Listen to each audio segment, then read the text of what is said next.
حضرت سیدنا عمر فاروق رضی اللہ تعالی عنہ خلافت سنبھالنے کے بعد آپ صبح سویرے بیت المال میں آئے۔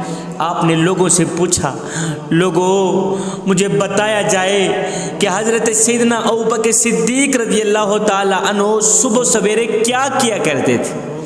لوگوں عمر کو بتاؤ کہ حضرت سیدنا ابوبکر صدیق رضی اللہ تعالی عنہ صبح سویرے کیا کیا کرتے تھے؟ فجر کی نماز پڑھانے کے بعد سب سے پہلے آپ کیا کیا کرتے تھے؟ تو لوگوں نے کہا حضرت ابوبکر صدیق رضی اللہ تعالی عنہ صبح سویرے بیت المال میں آیا کرتے تھے، یہاں سے تھوڑا سا کھانا اٹھایا کرتے تھے اور اسی راستے کو جایا کرتے تھے۔ ہم دیکھتے تھے کہ اسی راستے کو جا رہے ہیں، پتہ نہیں کہاں جاتے تھے کہاں نہیں جاتے تھے۔ عمر فاروق رضی اللہ تعالی عنہ نے بھی ایسے ہی کیا۔ خلافت سنبھالنے کے دوسرے دن کی کہانی ہے کہ بلا سیدنا عمر فاروق رضی اللہ تعالی عنہ نے تھوڑا سا کھانا اٹھایا، اسی راستے کو چل دیے جس راستے کو حضرت سیدنا ابوبکر صدیق رضی اللہ تعالی عنہ جایا کرتے تھے۔ آپ اسی راستے کو جا رہے ہیں، پتہ کرتے کرتے جا رہے ہیں، لوگوں سے پوچھتے پوچھتے جا رہے ہیں، میاں اسی راستے کو ابوبکر صدیق رضی اللہ تعالیٰ عنہ جایا کرتے تھے؟ لوگوں نے کہا جی بس دیکھتے تھے کہ آپ اسی راستے کو جا رہے ہیں، پتہ نہیں کہاں جاتے تھے کہاں نہیں جاتے تھے۔ پتہ پوچھتے پوچھتے حضرت سیدنا عمر فاروق رضی اللہ تعالیٰ عنہ ایک جھونپڑی تک جا پہنچے۔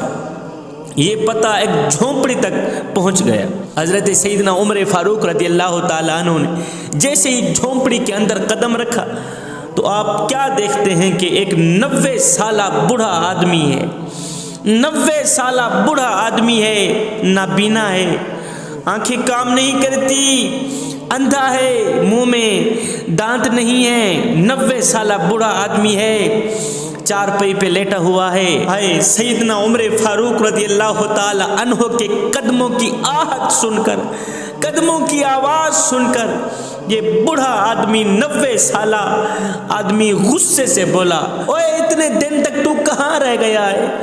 اتنے دن تک تو مجھے کھانا کھلانے کیوں نہیں آیا اور میری دیکھ بھال کرنے کیوں نہیں آیا؟ یہ بوڑھا آدمی غصے سے چیخ پڑا، غصے سے چلا اٹھا، اور اتنے دنوں تک تو کہاں رہ گیا؟ کہاں مر گیا تھا؟ کیوں نہیں آیا مجھے کھانا کھلانے؟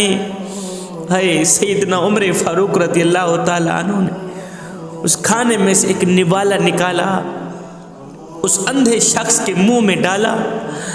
اندھے شخص کے منہ میں کھانے کا، روٹی کا ٹکڑا ڈالا، لقمہ ڈالا، تو جیسے ہی یہ ٹکڑا اس کے منہ میں گیا تو ایک بار پھر وہ غصے سے چلا اٹھا، لو جی ایک تو آیا اتنے دنوں بعد ہے، دوسرا کھانا کھانے کا طریقہ بھی بھول گیا ہے، اور تجھے پتہ نہیں ہے کھانا تو کس طرح کھلایا کرتا تھا؟ ایک تو آیا اتنے دن بعد ہے، دوسرا کھانا کھلانے کا طریقہ بھی بھول گیا ہے۔ یہ جملہ سن کر سیدنا عمر فاروق رضی اللہ تعالی عنہ کی چیخ نکل گئی۔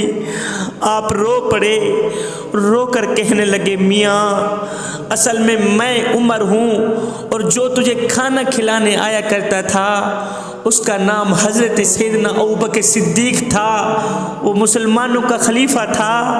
افسوس کہ پچھلے دنوں وہ وصال فرما گئے ہیں، پچھلے دن وہ فوت ہو چکے ہیں۔ میں عمر ہوں، جو تجھے کھانا کھلانے آیا کرتا تھا اس کا نام ابوبکر صدیق تھا، اور وہ اللہ کو جا ملا ہے۔ یہ سن کر بوڑھا چیخ پڑا، اٹھ کھڑا ہوا، رو کر کہنے لگا، عمر خدا کے لیے مجھے کلمہ پڑھا کے مسلمان کر دو، اور کہیں ایسا نہ ہو کہ میں کفر کی حالت میں مر جاؤں، قیامت کے دن اپنے اوپر اتنا بڑا احسان کرنے والے ابوبکر صدیق کو کیسے مل پاؤں گا؟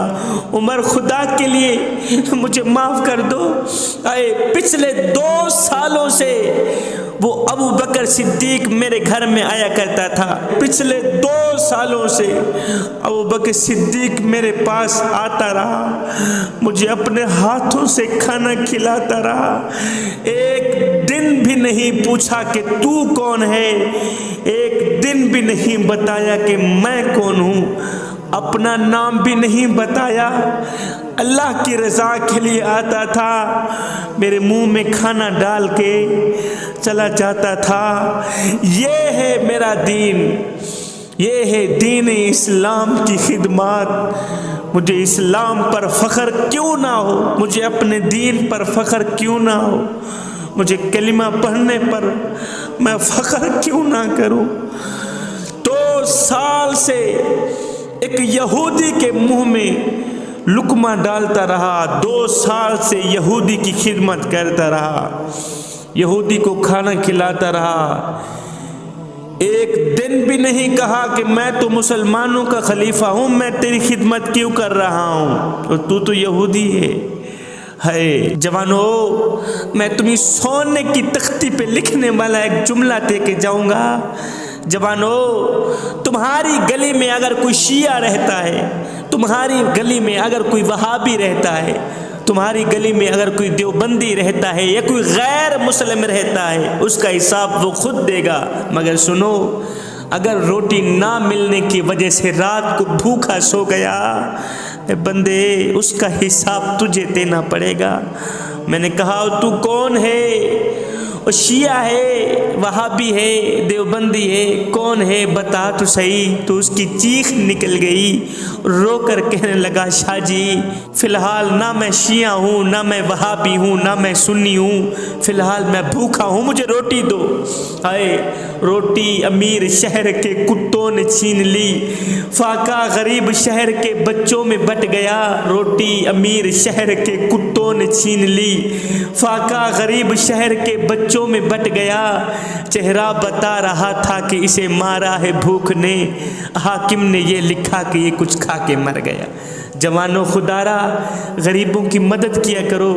تمہارے محلے میں اگر کوئی غریب رہتا ہے، یہ نہ پوچھا کرو کہ تم کون ہو، شیعہ ہو، تم کون ہو، سنی ہو، تم کون ہو، وہابی ہو، تم کون ہو، دیوبندی ہو، کون نہیں، نہ پوچھا کرو، چاہے وہ غیر مسلم کیوں نہ ہو، اس کی خدمت کیا کرو، جزا تمہیں میرا اللہ دے گا، مدینے والا اس خدمات کی جزا دے گا تمہیں۔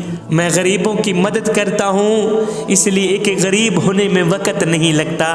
جوانوں، غریبوں کی مدد کیا کرو، اس لیے کہ غریبوں کی مدد کرنے والا شخص زندگی میں کبھی غریب نہیں ہوتا۔ میں یتیموں کے سروں پر شفقت بھرا ہاتھ رکھتا ہوں، اس لیے کہ جب میں مر جاؤں کوئی میری اولاد کے سر پر بھی شفقت بھرا ہاتھ رکھے۔